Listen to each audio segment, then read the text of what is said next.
Yo, what's going on, you guys? Welcome back to my channel and to another video.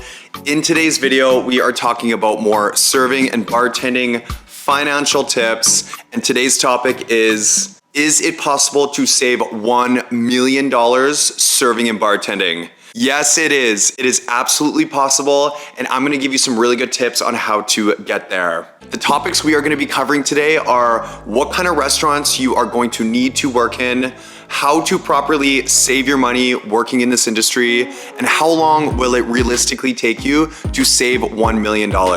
First topic, what kind of restaurants you need to work in. So this is gonna be the major key on reaching that $1 million mark, is finding those correct restaurants and bars or multiple locations that you can work in over a long period of time to make a lot of money.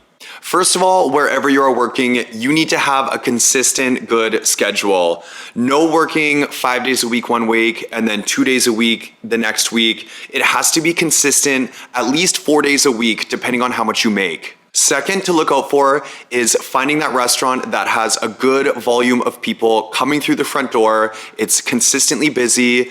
Also, the cost of the menu items. You want things to be relatively medium to high cost, as well as your tip out to the restaurant. You want your tip out percentage of your nightly sales to be medium to low. And some restaurants aren't always as good of money makers as you think they will be.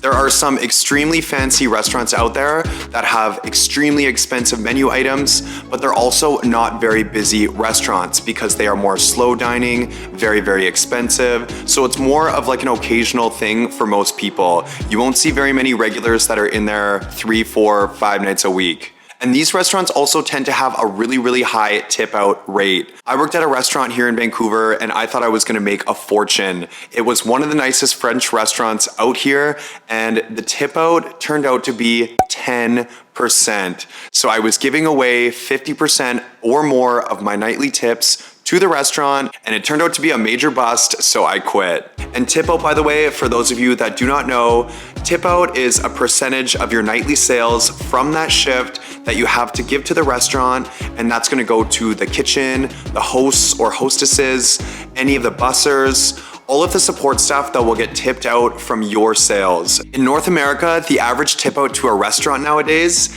is anywhere from 6 to 10%.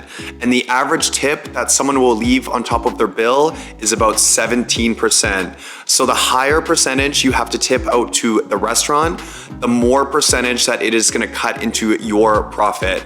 So you wanna stick to around the 7 or 6% or even lower if you can possibly find that, while maintaining a high volume of customers coming in the restaurant and tipping well. So totally try to avoid the 8 to 10% tip out, because at that point you could be giving away half of your nightly tips.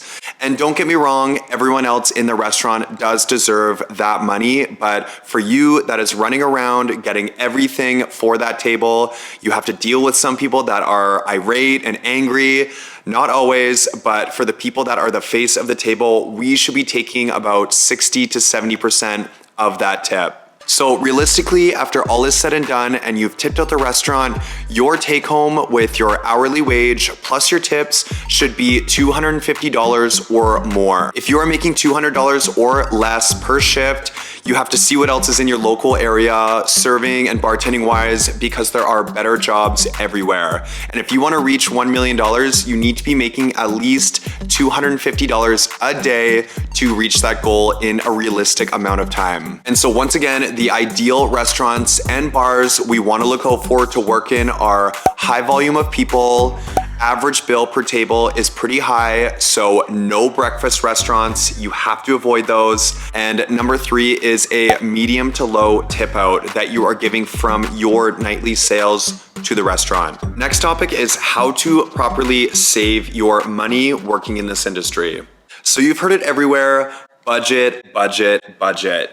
And yes, this truly really is the way to go. But first, before budgeting, the number one financial mistake that people make while working in this industry is just spending their cash tips. A lot of people just view those tips as disposable income and they just spend it all on the daily. You have to avoid doing this because those cash tips can make up anywhere from 50 to 70% of your monthly income. As long as your monthly bills aren't totally outrageous, realistically, you should be able to pay all of your monthly bills and then some with just your tips. So just spending your cash tips absolutely cannot happen. You need to go to the bank and deposit those cash tips so you can keep track of your money and how you were spending it. And when it comes to the budget, set yourself a realistic budget. You have to cut out all of that crap spending, like going to the mall and buying clothes, or going out to eat all the time, or going to the club and just spending a ridiculous amount on alcohol.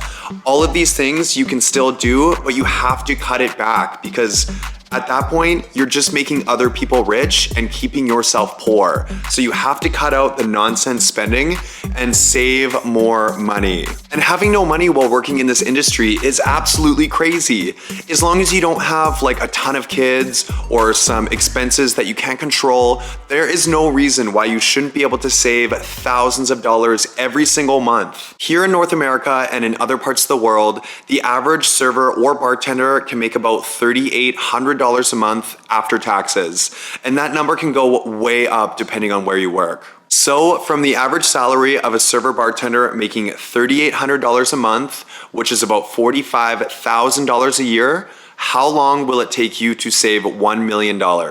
Well, if you're sticking to the 25%, 25%, 50% saving technique, then that would mean you're spending $950 a month on your monthly bills. You are spending $950 a month on your personal spending, whatever you like, and you are saving half of your income, which would be $1,900 a month. And at this rate, if you saved half of your $3,800 a month salary, it would take you 43 years to save $1 million. But these numbers can drastically change. There are a ton of serving and bartending jobs all over North America and other parts of the world where you can make $5,000, $6,000, even $7,000, $8,000, $9,000 a month, which will drastically reduce that 43-year mark. It can go all the way down to like 25 to 30 years. And I know that sounds like a long period of time, waiting like 30, 35 plus years to save that kind of money. But even along the way of having like $50,000, $100,000, $250,000 sitting in your savings account will motivate you to work harder. You can start investing along the way, set other goals for yourself. So trust me, it is 100% possible to save $1 million working in this industry as a server or a bartender. You just have to be smart with your money and you have to have the right mindset to grow. And myself personally, I have been working in this industry for about 8 years now, and I've always found myself just a step ahead financially wise. I have always tracked my tips, deposited them in the bank, I've kept my budget in place, and I've always had those kind of jobs that I've needed to save a lot of money. And now I am in a great position that I can move on into other things in my career.